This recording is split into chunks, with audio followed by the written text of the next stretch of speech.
Hi guys! Another day, another vlog!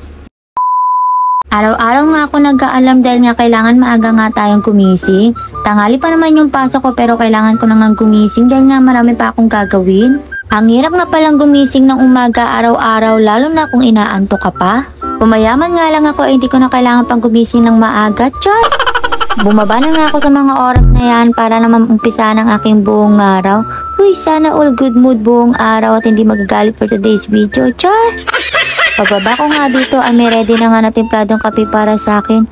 Uy, sana all lagi pinagtitimpla ng kape tuwing umaga. Char! Wala lang hilahilamos, diretso ugas na. Char! Pinagsabay ko na nga yung pagkakape at paghugas ng plato dito para multitasking na nga tayo dito. Huy, pasabi-sabi ka pa lang ganyan, di mo naman alam ang spelling. Char! After ko nga dito maghugas ay nagkuha nga ako ng padala dito para sa pagkain namin at pambili ng ulam. Huy, sana all talaga may nagpapadala. Char! At after ko nga dito mag-cash out ay dumiretso na nga ako sa palengke para bumili kami ng ulam. Ito nga lang yung uulamin namin na adobohin ko na nga lang itong manok para mabilis ang luto na nga lang din dahil anong oras na nga din. At after ko nga pumunta ng palengke, syempre uuwi na ako dito para lutuin itong aming pagkain. Magsasayang nga muna ako dito dahil nga hindi ko pa nga naaayos i-prepare itong aming uulamin dahil nga hindi pa nakaiwa itong mga ricado. Kaya naman pagkatapos ko nga nito magsayang, ito tinugasan ko na nga din itong manok na mabuti. After ko nga ma-prepare itong aming manok ay didiretso ko na nga lang ito pakuluan dahil nga anong oras na nga din ito. Maraming nga way sa pagluluto nito pero sa ngayon ganito muna akong magluto dahil nga anong oras na. Habang nagluluto nga ako nito ay mag-aalmusal nga muna din ako. Nagtimpla nga ako ulit nito ng kape dahil nga yung kape ko nga nauna ay sobrang lamig na nga din at hindi na nga din masarap inumin. At habang nag-aalmusal nga ako dito ay pinaalala nga sa akin ng kapatid ko yung kanyang project nga daw. Pinakita niya nga dito sa aking notebook kung ano nga daw yung mga project niya. Kaya naman chinek ko muna isa-isa kung ano nga yung mga project niya. Ang sabi ko naman sa kanya ay meron naman siya mga project na nakalagay lang din to sa aking damitan. Kaya naman sabi ko sa kanya check ko nga lang itong color niya dahil nga complete set nga itong binili ko sa kanya. Yung nasolve na nga yung problema ng kapatid ko kaya naman ito at kakain na nga ako. Wala na siguro manggugulo sa akin for today's video dahil nga gutom na nga din talaga tayo dito. Huy, napakatakam naman talaga kumain. Char!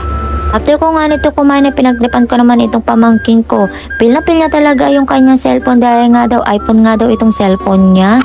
Bata pa lang talaga alam na talaga niya kung ano nga ang itsura ng iPhone. Maliligo na nga ang ate girl nyo kaya naman tara samahan nyo ko. Sa mga nagsasabi nga pala dyan na hindi daw ako naliligo at nagpapalit ng tamit tuwing nagtitiktok ako. Huy, ayan na talaga ang evidence. Pinapakita ko na talaga sa inyo naliligo din talaga ako. Char! Get ready with me na nga tayo sa mga oras na yan. Magme-makeup nga lang tayo ng konti para naman talaga medyo maganda tayo for today's video. Huy, sana all talaga maganda. Char! Medyo pause pa nga ang ate girl nyo sa mga oras niya yan dahil nga nag-concert nga ako nung nakarahan. Char! Magsasapatos na nga ako sa mga oras na yan para naman nagbakita sa inyo. Nagpapalit talaga ako ng medyas araw-araw. Char! Bye-bye na. Bye-bye. Sabi mo muna, hi guys! Lasan mo. Hi guys! Welcome to my guys! Pordago! Pordago daw, pordago. Pordago. Dali na! Pordago! Nga naman talaga ng pamangkin ko sumali pa talaga sa akin vlog. At abang nga nagbibisi-bisihan sila mag-ala dito, ito naman isang kapatid ko ay nagsiselfone lang din. Pagbunso talaga, sarap talagang anuin. Char! Ito talaga isang kapatid ko ay nagpa-cute din sa akin vlog. Kaya naman ayan, may lahi talaga kaming cute kaya wag nyo kaming anuin. Char! Bago nga pala ako umalis, sinandukan ko nga muna yung mga kapatid ko ng kanilang baon. May pera naman sila kaya naman okay lang din sa kanila na ganito kakonti lang din yung baon nila dahil nga update lang din naman sila ngayon. Paalis na nga yung ate girl nyo dito kaya naman eto sinuot ko na nga itong ID ko dahil nga baka makalimutan ko pa. Char! Medyo ulyanin nga din kasi ang ate girl nyo kaya naman pag may importante akong gagawin na ginagawa ko na kasi nga baka makalimutan. Makalimutan kita. Char! Uy! Kaya naman dito ko na nga tatapusin ang akin vlog. Don't forget to follow and subscribe sa aking YouTube channel, Facebook page. At wag din kalimutan i-like at i-follow ang aking social media account. Thank you for watching.